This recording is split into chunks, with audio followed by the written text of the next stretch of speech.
ಸಖತ್ ಖಾರ ಬಣ್ಣ ಮತ್ತು ರುಚಿ ಆಚಿ ಚಿಲ್ಲಿ ಪೌಡರ್.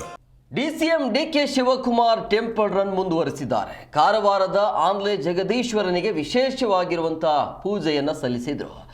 1.5 ತಾಸಿಗೂ ಅಧಿಕ ಕಾಲ ಪೂಜೆಯನ್ನು ಮಾಡಿದ್ದಾರೆ. ತದನಂತರ ನಾಗದೇವತೆ ತುಳಸಿಗೆ ವಿಶೇಷ ಪೂಜೆಯನ್ನು ಸಲ್ಲಿಸಿದರು. ಸಿಎಂ ಬದಲಾವಣೆ ಒಪ್ಪಂದ ಆಗಿದೆ ಅಂತ ಅವರ ಬಾಯಿಂದನೇ ಬಂತು. ಅಂದರೆ ಅಧಿವೇಶನ ಮುಗೀತಲ್ಲ, ನೆಕ್ಸ್ಟ್ ಏನಿದ್ರು ಕೂಡ ಇನ್ಮೇಲೆ ಶುರುವಾಗುತ್ತೆ. ಕುರ್ಚಿಯ ಕಿತ್ತಾಟ ಮತ್ತೆ ಮುನ್ನೆಲೆಗೆ ಬರುವಂತಹ ಎಲ್ಲ ಲಕ್ಷಣಗಳು, ಎಲ್ಲ ಸಾಧ್ಯತೆ ಕಂಡು ಬರ್ತಾ ಇದೆ.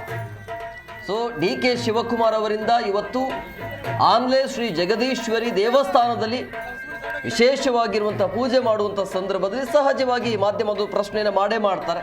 ಆವಾಗ ಹೇಳಿದರು ಒಪ್ಪಂದ ಆಗಿದೆ, ಒಪ್ಪಂದ ತಕ್ಕಂತೆ ಹೈಕಮಾಂಡ್ ಅವರಿಗೆ ಸಿಎಂ ಸಿದ್ದರಾಮಯ್ಯ ಅವರಿಗೆ ಸಿಎಂ ಸ್ಥಾನವನ್ನು ಕೊಟ್ಟಿದ್ದಾರೆ. ಹೈಕಮಾಂಡ್ ಅವರ ಪರವಾಗಿದ್ರು, ಹಾಗಾಗಿ ಅವರಿಗೆ ಸಿಎಂ ಸ್ಥಾನ ಸಿಕ್ತು.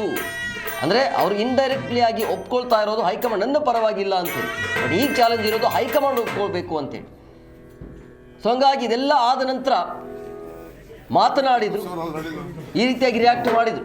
5 ವರ್ಷದ ಹಿಂದೆ ಈ ಸ್ಥಳಕ್ಕೆ ಬಂದು ಕುಟುಂಬದ ಕೆಲಸಕ್ಕೆ ಅಂತೇಳಿ ಪ್ರಾರ್ಥನೆಯನ್ನು ಮಾಡಿದೆ, ಅದು ಕೂಡ ಈಡೇರಿದೆ. ಸೊ ಈಗ ಮತ್ತೆ ಇಲ್ಲಿಗೆ ಬರ್ತೀನಿ ಅಂತ ಹೇಳಿದ್ದೇನೆ. ಸೊ ಹಾಗಾಗಿ ಬಂದಿದೆ, ಮತ್ತೆ ಆಶೀರ್ವಾದ ಮಾಡು ತಾಯಿ ಅಂತ ಕೇಳಿಕೊಂಡಿದ್ದೇನೆ. ನಾನು ಯಾವತ್ತೂ 5 ವರ್ಷ ಇರಲ್ಲ ಅಂತ ಹೇಳಿಲ್ಲ.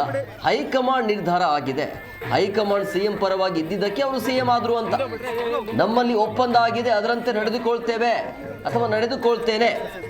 ನಾವಿಬ್ಬರು ಮಾತನಾಡಿಕೊಂಡಿದ್ದೇವೆ. ಹೈಕಮಾಂಡ್ನಲ್ಲೂ ಕೂಡ ಇದೇ ರೀತಿಯ ಒಪ್ಪಂದ ಆಗಿದೆ, ಅಲ್ಲೂ ಸಹ ಒಪ್ಪಂದವನ್ನು ತಂದಿದ್ದೇವೆ ಅನ್ನೋ ರೀತಿಯಲ್ಲಿ ಮಾತನಾಡಿದ್ದಾರೆ.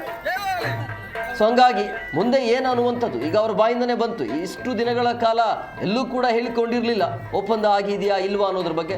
ಬಟ್ ಒಪ್ಪಂದ ಆಗಿದೆ ಅನ್ನೋದು ಒಪ್ಕೊಂಡಿರುವಂಥ ಹಿನ್ನೆಲೆಯಲ್ಲಿ ಈಗ ಮಾತಿನ ತಕ್ಕಂತೆ ಅವರು ಅಧಿಕಾರವನ್ನು ಬಿಟ್ಕೊಡ್ಬೇಕಾಗತ್ತೆ. ಸಿಎಂ ಸಿದ್ದರಾಮಯ್ಯವರು ಆಗಿರ್ಬೋದು ಅಥವಾ ಹೈಕಮಾಂಡ್ ಆಗಿರ್ಬೋದು. ಮುಂದೆ ಏನಾಗುತ್ತೆ ಅನ್ನುವಂಥ ಕುತೂಹಲ ಇದೆ.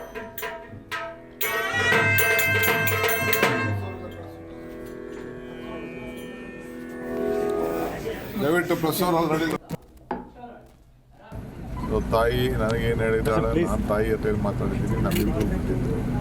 ಸೊ ಗಣೇಶನ ಹತ್ರ ಏನು ಪ್ರಾರ್ಥನೆ ಮಾಡಿದ್ದೀನಿ, ಮಹಾಬಲೇಶ್ವರ ಏನು ಮಾಡಿದ್ದೀನಿ, ವೀರ ಗಂಗಾಧರ ಅಂತ ಏನು ಪ್ರಾರ್ಥನೆ ಮಾಡಿದ್ದೀನಿ, ಅವೆಲ್ಲ ನಮಗೆ ಮಾತ್ರ ನಂಬಿಕೆ ಇದೆಯಲ್ಲ ಸರ್, ನಂಬಿಕೆ ಇದೆಯಲ್ಲ ಸರ್. ನಗುಮುಖದಲ್ಲೇ ಸಿಎಂ ಆಗ್ತೀರಾ ಸರ್? ನಾನು ಯಾವತ್ತೂ ಅವರು 5 ವರ್ಷ ಇರಲ್ಲ ಅಂತ ಹೇಳಿದ್ದೀನಿ. ಹೈಕಮಾಂಡ್ ಅವ್ರ ಪರವಾಗಿಲ್ಲ ಅಂತ. ಹೈಕಮಾಂಡ್ ಇರೋದಕ್ಕೇ ಅವ್ರು ರಾಜ್ಯದ ಮುಖ್ಯಮಂತ್ರಿ. ಪಕ್ಷ ನಿರ್ಧಾರ ಮಾಡಿದ ಪ್ರಕಾರ ಅವರಿದ್ದಾರೆ. ನಾನು ಅವರಿಬ್ಬರು ಒಪ್ಪಂದಕ್ಕೆ ತಂದಿದ್ದೀನಿ. ಹೈಕಮಾಂಡು ಒಂದು ಒಪ್ಪಂದಕ್ಕೆ ತಂದಿದ್ದೀನಿ. ಆ ಪ್ರಕಾರ ಇಬ್ಬರು ಮಾತಾಡಿದ್ದೀವಿ, ಇಬ್ಬರು ಅನೇಕ ಬಾರಿ ಹೇಳ್ತಾರೆ. ಆ ಪ್ರಕಾರ ಇಬ್ಬರು ನಡ್ಕೊಂಡು ಸರ್. ಸಿಎಂ ಬದಲಾವಣೆ, ರಾಜ್ಯದಲ್ಲಿ ಸಿಎಂ ಬದಲಾವಣೆ ಬಹಳಷ್ಟು ಇದೆ. ನಿಮ್ಮ ಶಾಸಕರು ನೀವು ಅದಕ್ಕೆಲ್ಲ ಚರ್ಚೆ ಮಾಡಿ ಮುಂದೆ ತಗೋಬತ್ತೆ. ನಮ್ಮಲ್ಲಿ ಯಾವ ಥರದ ಸದ್ಯಕ್ಕೆ ಯಾವ ಚರ್ಚೆ ಇಲ್ಲ. ಪಕ್ಷ ಏನು ಹೇಳ್ತದೆ ಹಂಗೆ ನಾವೆಲ್ಲ ಸರ್ 2019 ಬಂದಾಗ ಸರ್ 2000 ಬಂದಾಗ ನಿಮ್ಮ ಇಷ್ಟಾರ್ಥ ಸಿದ್ಧಿ ಆಗಿತ್ತು ಅಂತ ಹೇಳಿದ್ರಿ ಸರ್. ಈಗ ಮುಖ್ಯಮಂತ್ರಿ ಪಟ್ಟಕ್ಕೆ ಇರುವಂತ ಒಂದು ಕನಸನ್ನ ಇಟ್ಕೊಂಡಿದ್ದೀರಿ ಸರ್ ನೀವು. ನಾನು ಹೇಳಕ್ಕೆ ತಯಾರಿಲ್ಲ. ಹಾಂ ಸರ್, ಆ ನಂಬಿಕೆ ಇದೆಯಲ್ಲ ಸರ್ ನಿಮಗೆ?